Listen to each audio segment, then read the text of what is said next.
সবচেয়ে দামি মাস বলেন ঠিক কি ঠিক না? এ দোস্ত, কোরআন আসমান থেকে জমিনের মধ্যে আসছে, নিজে নিজে আসে নাই, একজনে বহন করে আনছেন, যার নাম হলো জিবরাইল আমিন। এই জিবরাইল যিনি কোরআনটা বহন করলেন কেমন ফেরেশতা, তিনি হলেন সাইয়্যিদুল মালাইকা, সবচেয়ে দামি ফেরেশতা, দামি ফেরেশতা। এ ভাই বাবা, আল্লাহ তাআলার এই কোরআন কোন নবীর উপর নাযিল হলো?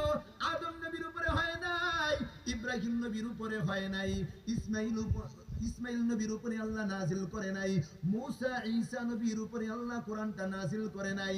আমার আল্লাহ কোরআনটা নাযিল করলেন যিনি সাইয়্যিদুল আম্বিয়া, যিনি রাহমাতুল লিল আলামিন, যিনি সমস্ত নবীদের নেতা, সমস্ত নবীদের নবী। বলি না আলহামদুলিল্লাহ। আরে ভাই বাবা, এই পৃথিবীর মধ্যে সবচেয়ে দামি জায়গা কোন জায়গাটা? দামি জায়গা আমেরিকা, লন্ডন নারে না। এই পৃথিবীর মধ্যে সবচেয়ে দামি জায়গা হলো মক্কা আর মদিনা। মক্কা হয়ে গেল মক্কাতুল মুকাররমা, মদিনা হয়ে গেল মদিনাতুল মুনাওয়ারা। কেন কেন জানো? কারণ আমার আল্লাহ মক্কার মধ্যে কোরআন নাযিল করেছেন, মদিনার মধ্যে আল্লাহ কোরআন নাযিল করলেন। বলি না সুবহানাল্লাহ। এ দোস্ত, এই পৃথিবীর মধ্যে কোটি কোটি মানুষ, কোন মানুষটা দামি মানুষ? আমরা তো মনে করি প্রধানমন্ত্রী দামি, এমপি মন্ত্রী দামি, বাড়িওয়ালা গাড়িওয়ালা টাকাওয়ালা দামি। আল্লাহর নবী বলেন আরে না, খায়রুকুম মান তাআল্লামাল কুরআন ওয়া আল্লামা। আল্লাহর নবী বলেন, ও দুনিয়ার মানুষ, এই পৃথিবীর মধ্যে সবচেয়ে দামি মানুষ হলো তারা যারা কোরআন পড়ে এবং কোরআন পড়ায়। এ ভাই বাবা, এলাকার মধ্যে ঘরের তো অভাব নাই, কোন ঘরটা দামি ঘর? ওই ঘর হলো দামি ঘর যেই ঘরের মধ্যে আল্লাহর কোরআনটা তেলাওয়াত হয়, ওই ঘরটা হলো দামি ঘর, ওই ঘরটা দামি ঘর। এ ভাই বাবা, আমার মা বোন যারা আজকের আলোচনাগুলি শুনেন, অনেকেই বাবা হলেন, অনেকেই তো মা হলেন। কোন বাবা দামি বাবা, কোন মা দামি মা?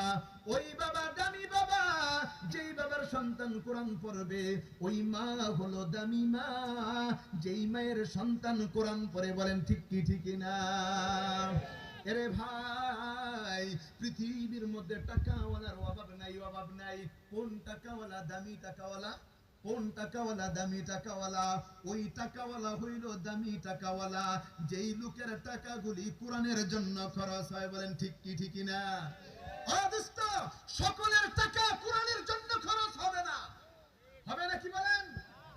অনেক কোটি কোটি টাকার মালিক, বিলিয়ন বিলিয়ন ট্রিলিয়ন ট্রিলিয়ন টাকার মালিক, একটা টাকা কোরআনের জন্য খরচ হয় না, করতে পারে না, আল্লাহ তার নসিবে রাখে নাই। বলেন ঠিক কি ঠিক না?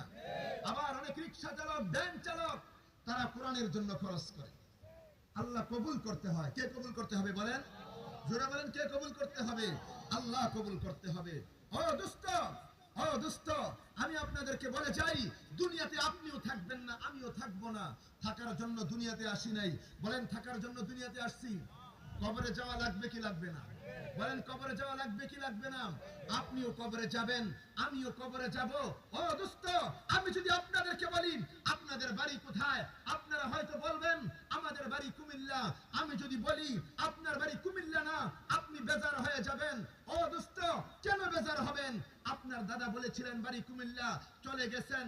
বাবা বলেছিলেন বাড়ি কুমিল্লা, চলে গেছেন। পরদাদা বলেছিলেন বাড়ি কুমিল্লা, চলে গেছেন। আপনিও চলে যাবেন, আপনার ছেলেরাও চলে যাবে, আপনার নাতিপতিও চলে যাবে। বলেন ঠিক কি ঠিক না? আমরা দুনিয়া থাকার জন্য আসছি। বলেন দোস্ত, কেউ দুনিয়ার মধ্যে থাকার জন্য আসি নাই, আমরা সকলেই চলে যাব। তবে আমাদের বাড়ি হলো জান্নাত। বলি না বাড়ি কোথায়? জোরে বলি বাড়ি কোথায়? হ্যাঁ, দুনিয়ার যে আপনি ঘর বানাইলেন, যেই বাড়ি বানাইলেন, আপনার বাবা বাড়ি ছেড়ে চলে গেছেন, আর কোনোদিন আসবে না। আপনিও বাড়ি ছেড়ে চলে যাবেন, আর কোনোদিন আসবেন না। তবে এমন একটা বাড়িতে আপনি যাবেন, আমি যাব। বলি ইনশাআল্লাহ। জোরে বলি ইনশাআল্লাহ। আল্লাহর নবী বলেন, মা লা আইনুন রাআত ওয়ালা উযুনুন সামিয়াত ওয়ালা খাতারা আলা কলবি বাশার। নবী বলেন, উম্মত, আমার আল্লাহ এমন একটা বাড়ি বানাইছেন, যেই বাড়িতে আমরা যাব তো যাব, পৃথিবীর মানুষ কল্পনাও করতে পারবে না। আরে ওই বাড়িতে একটা ইট যদি আল্লাহ দুনিয়াতে পাঠাইতেন, तमाम পৃথিবী বিক্রি করে ইটের সমানও হইতো না।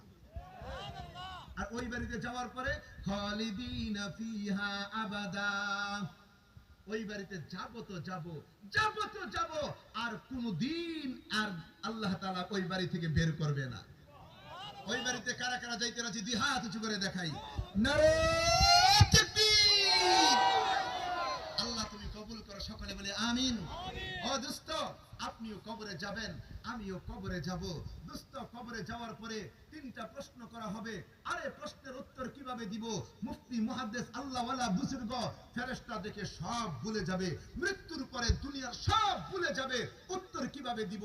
হ্যাঁ, তবে কিছু লোক যারা কোরআন তেলাওয়াত করেছেন, যারা কোরআন তেলাওয়াত করেছেন, কোরআনের উপর আমল করেছেন, যারা কোরআন ওয়ালাদেরকে মুহাব্বত করেন, কোরআনের ঘরকে মুহাব্বত করেন, কোরআনকে মুহাব্বত করে, যারা কোরআনকে মুহাব্বত করে কবরের মধ্যে যাবে, কোরআনকে মুহাব্বত করে কবরের মধ্যে যাবে, এরা যাওয়ার সাথে সাথে ফেরেশতা আসবে আর যুবক দাঁড়িয়ে যাবে।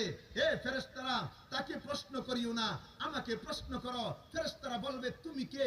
তখন সে বলবে আমি হইলাম তার কোরআন, আমি হইলাম কোরআন। এই লোকটা যতদিন দুনিয়াতে ছিল কোরআন ওয়ালাদেরকে মুহাব্বত করেছে, কোরআনকে মুহাব্বত করেছে, কোরআনের ঘরকে মুহাব্বত করেছে, আমি কোরআন তার জন্য কবরে চলে আসছি। দোস্ত, কোরআনকে আমরা মুহাব্বত করব, পারবো ইনশাআল্লাহ। কোরআনের সাথে যে যেইভাবে সম্পৃক্ত হবে আল্লাহ তাকে দামি বানাই দিবেন, আল্লাহ দামি বানাই দিবেন। আমরা কোরআনের সাথে সম্পৃক্ত হতে চাই ইনশাআল্লাহ, সবাই চাই ইনশাআল্লাহ, সবাই চাই। আমরা কোরআনের সাথে সম্পৃক্ত হতে চাই। আমরা এই কোরআনের ওয়ালাদের জন্য, কোরআনের ঘরের জন্য আমরা দোয়া করব। যখন যা প্রয়োজন আমাদের সাধ্য মতো আমরা দান করব, পারবো ইনশাআল্লাহ, পারবো ইনশাআল্লাহ। দোস্ত, দুনিয়া আপনিও থাকবেন না, আমিও থাকবো না। ওরে দোস্ত, চলে আসবেন আল্লামা হাফিজুর রহমান সিদ্দিকী সাহেব, চলে আসবেন, আলোচনা তিনি করবেন ইনশাআল্লাহ।